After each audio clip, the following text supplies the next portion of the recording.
Maraming salamat po sa inyong pag-ihintay. Pasensya na po kayo. Kahit na po sa mundo ay may traffic.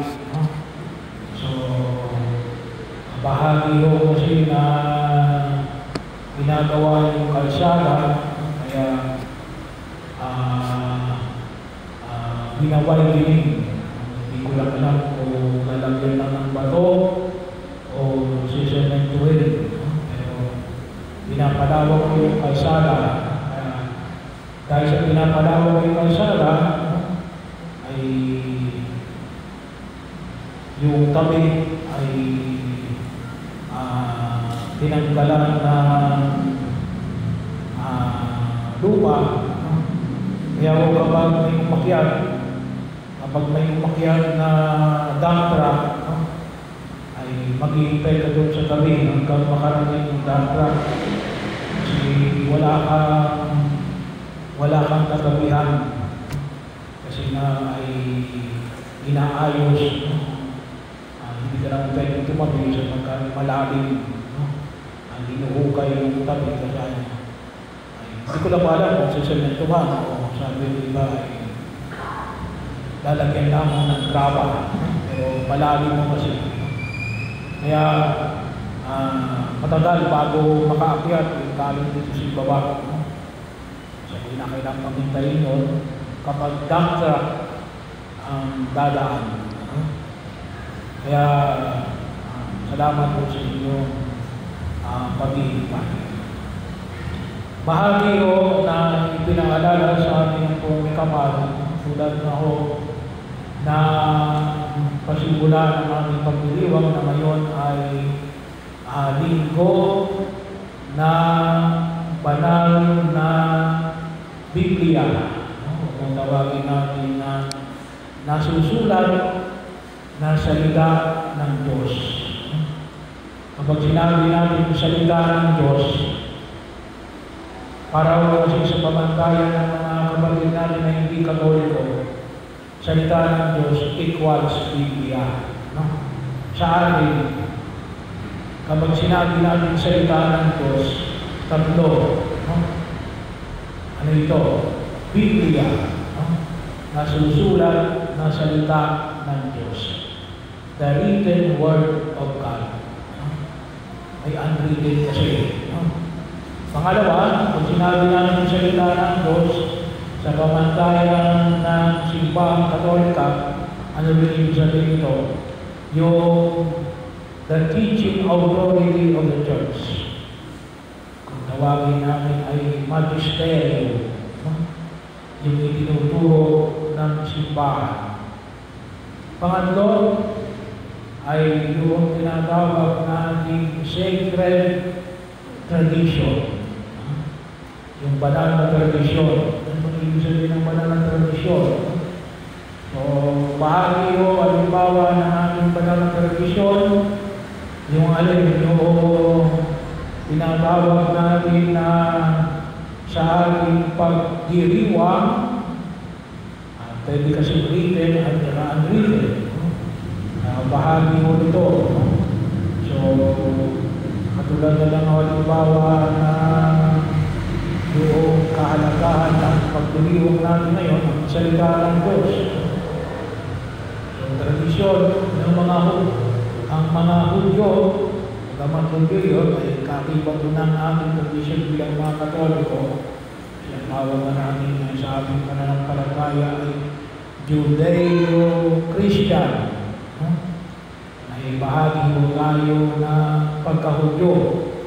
Nakita ko namin halimbawa sa banal na kasulatan na yun na sa kanilang pagpupulong ay tulad sa unang pagbasa sa aklat ni Propeta Elias na sila ay nagturo sa mga tao sa pamagitan ng banal na kasulatan, yung nasusulat na salita ng Diyos, yung Biblia.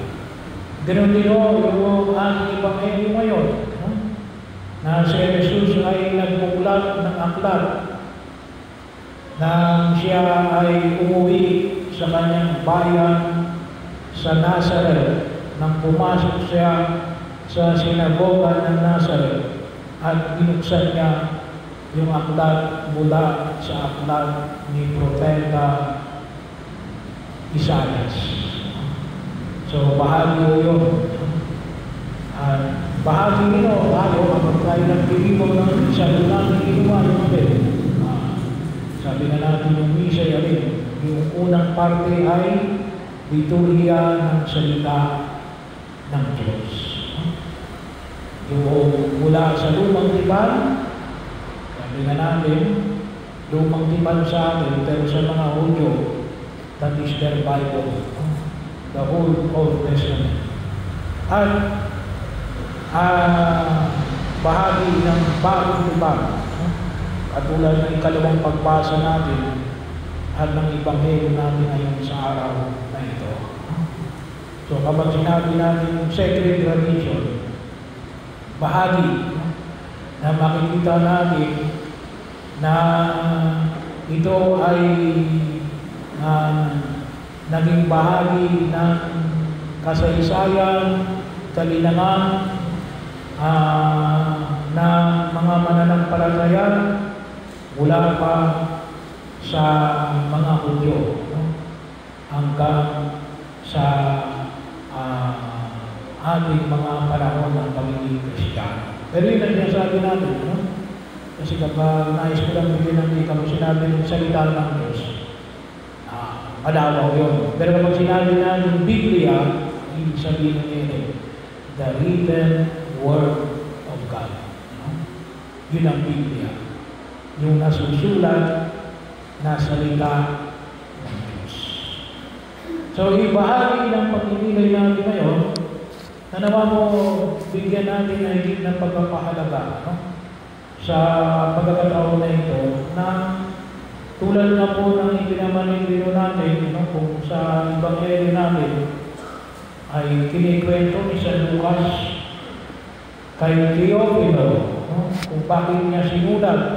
At kutusin po yung Ebanghelyo ni San Lucas ay sinulat ni San Lucas particular and principally for Teofilo.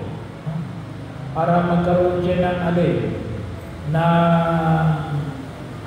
tamang pagkaunawa ng tungkol sa buhay na Jesus. So, bahagi yun. Dalawang punto sa nais sa ating pagkilinilayan sa araw na ito. Una, ay ibinamanig katulad doon ng binasa ni Jesus mula sa aklat ng Propeta Isaias, ang Espiritu ng Panginoon ay suma sa akin. So, huwag natin kalimutan na sa pamagitan nawa ng salita ng Diyos ay maliwanag na alin, no? Napakahalaga ho sa atin na ito ay bahagi ng pagtulong natin sa Espiritu ng Panginoon. Yung kahalagahan ng pagbabasa ng banal ng kasulatan. Bahagi yun ng patuloy natin pagninilay na alin. Sabi na natin, ang pinagbabasgian natin ay alin, yung banal na kasulatan. Kaya kuminsan, kanilitan, sinasabi nila, wala naman sa Biblia yan. Hindi, kinakailangan natin yung mag-aral. Baka sinasabi nila, wala sa Biblia. Pero baka hindi lang nila nakikita. Pero ginawa yung makita ko natin. Gusto natin, ang sabi natin na tayo ay nasa Espiritu ng Diyos. At paanyaya rin o ni San Pablo sa ikalawang pagbasa na alin, tayo lahat ay binyagan ng isang Espiritu. Kaya napakahalaga ho yung sapat na pagkilala natin tungkol sa ating nasusulat na salita ng Diyos. Kaya napakahalaga ho yung pagdiriwang ng banal na misa. No? Kung sino, sabi na natin, every Sunday, mayroon tayo rin, may first reading tayo. Katulad tayo yan, sa aklat ng Propeta Nehemiah. Mayroon tayong Salmo Responsorial. Mayroon tayong ikalawang pagbasa sa sulat ni San Pablo sa mga taga-Corinto. Tapos ay yung Hallelujah, yung Ebanghelyo, no? Mula kay San Lucas, kapag yung pang-ordinaryong araw, wala lang second reading. No? Pero ito, makikita ko natin, kailang kumisan, sabi na natin, nakatulong lang tayo kumisan sa Ebanghelyo. No? Pero patuloy na wala yung magnilay ng salita ng Diyos. So, saan yun? Every Sunday, magsimba kayo, makinig kayo sa mga pagbasa. Wag lang po yung Ebanghelyo. Simulan mo sa unang pagbasa. Or, maaari din naman, bago kayo sumimba ng araw ng linggo, pwede nyo makita ngayon, sa banal na kasulatan. Kung kayo ay meron mong tinatawag natin mga biblical passages of the day, o simple sa internet, uso ngayon yung internet, saan? Yung awil@papuri.com, nandun ang mga readings. At mayroon na rin yung mga pagdumilay na inilalala. So bahagi yun. Yung isang buhay, isa pa rin yun. Kaya yung awil@papuri.com, everyday o yun, nandun na lahat. Pwede natin maging masiyan. Pero yun, pwede natin maging bahagi ng ating pagdumilay na makita natin yung kaalagaan ng nasusulat na salita ng Diyos. Sapagkat kung tutusin nun, napakalawak ng pwede natin pagdumilay na pwede natin makita o sa sinasabi natin salita ng Diyos. So, yun po yung makita ko natin. Sumasabi ng Espiritu ng Panginoon, lalong-lalo na ako sa pamamagitan ng ating pagbabasa at pagdumilay ng tinatawag natin na susulat na salita ng Diyos. But any application, maraming application tungkol sa Bible, sa cellphone. Pero sana po magkaroon tayo ng panahon. Sabi ko nga, kahit nangawalang humiliya, basahin nyo lang natin, makinig lang kayo sa unang pagbasa, sa ikalawang pagbasa, sa Salmo Responso, at sa Ebanghelyo, marami na tayong makukuha. Pero yun po yung una. Pangalawa, ay yung ipinayaw na Jesus. Ano yung ipinayaw na Jesus? Sa pagbasa nila sa tinatawag natin mula kay Propeta Isaias. Anong pinanggito dito? Ang bahagi na ito ng banal na kasulatan ay natupad habang kayo ay nakikinig. Yung katuparan ng salita ng Diyos. Kaya bahagi ho, hindi lang na masabi natin na natupad yung salita ng Diyos sa ibang tao. Pero masabi ba natin na sa pagkilos natin natutupad ba yung salita ng Diyos habang tayo nakikinig ng kanyang salita? Makikita ba natin na nagkakaroon ng kaganapan yung salita ng Diyos? So, bahagi ho. Alam nyo, sabi na natin sa ating pagsumikat na masama natin yung galalan kahit na wala pa kalayo. Sabi ko nga ay nagpapasalamat tayo kasi hindi bahagi na rin ng pag-aanapan ng salita ng Diyos. Kahit nasabihin natin na ikukumpara ho sa dami ninyo at sa dami roon, ay kakaunti na roon. Pero sana makita natin na ano yung nagaganap, na ipahayag sa mga lugar ang mabuting balita ng pagliligtas ng Diyos.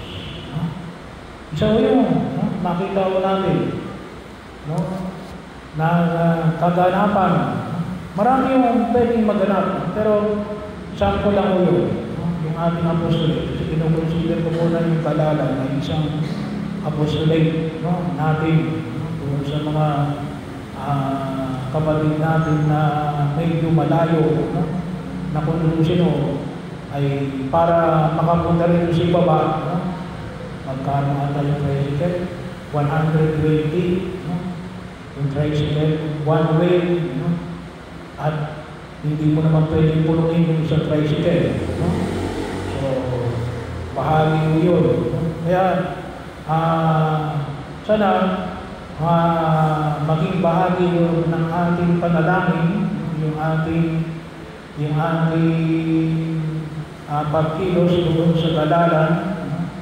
Na hindi ko lang apostolate yun, no? Apostolate ko namin ito. Kaya kalimitan, sabi ko nga, nagpapasalamat ako sa mga nagdadrive sa akin papunta roon. Kasi nagkakaroon ng magana pa. Ang bahagi ito ng banal na kasulatan ay natupad habang kayo nakikinig. Very powerful. Habang kayo nakikinig, natutupad. So, bahagi yun, makita natin. Hindi lang mo sa pagkat natupad yung bahagi ng banal na kasulatan na ito sa ibang tao.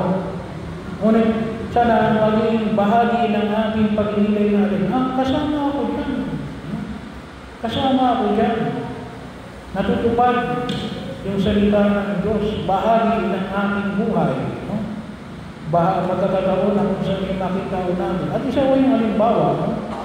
Our apostolate to Galalan, ay apostolate ng buong mananampalataya, no? Mga mananampalataya na nasasakupan ng parokya na ito, Nuestra Señora de la Natividad. No?